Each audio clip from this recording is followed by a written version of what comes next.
and fetch a load of straw today. Oh, right. Just putting it in that shed there. And then I went back and fetched another load. That's the second load. It's off a farm, not far from here, a few miles up the road. Straight off the field. Yeah, they don't seem too bad. I think I might. None of these really need bedding up, but I think I might see if I can find something to bed up with one tomorrow and roll it out and see what it's like.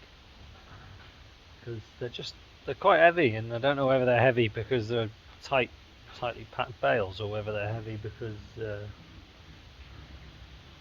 they were maybe baled a bit damp, or have gone a bit damp since they were baled. But yeah, it's wheat straw, so can't be any worse than the oat stuff I've got. So it's forecast rain tonight, so I thought I'd try and get this trailer unloaded.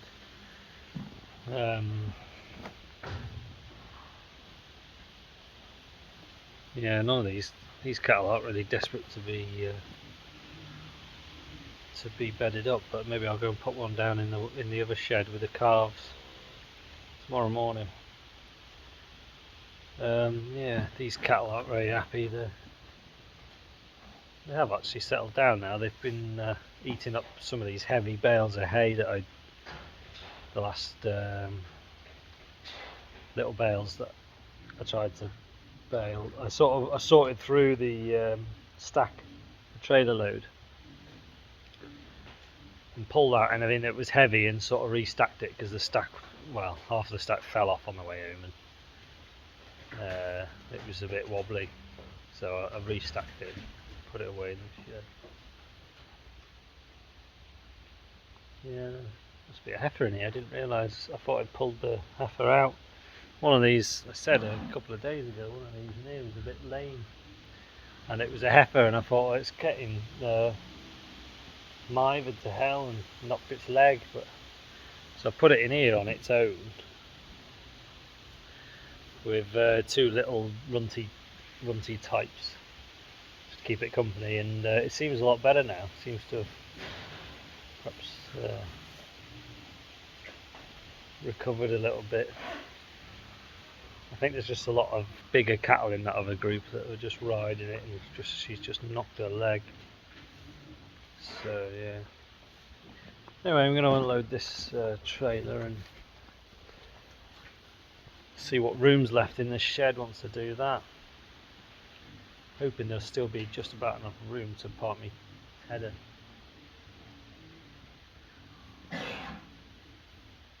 Yeah, I don't know whether to have a go taking the tether to bits. Don't really know whether I'm going to use it again this year, really.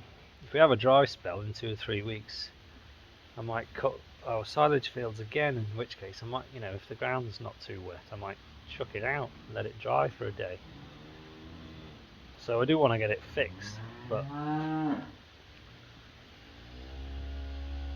just when I decide to take it to bits. Might have a go tomorrow, I don't know.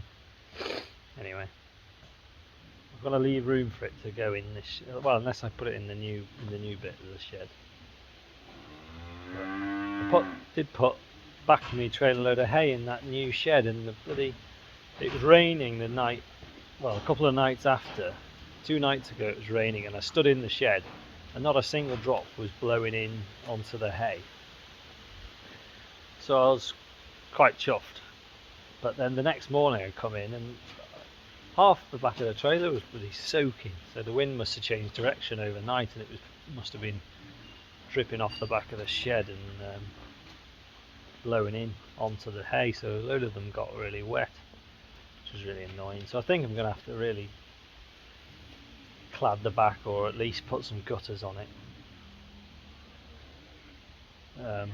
Because it's no use, if half your shed if everything you put in your shed gets soaking wet, there's pointless having a roof, isn't it?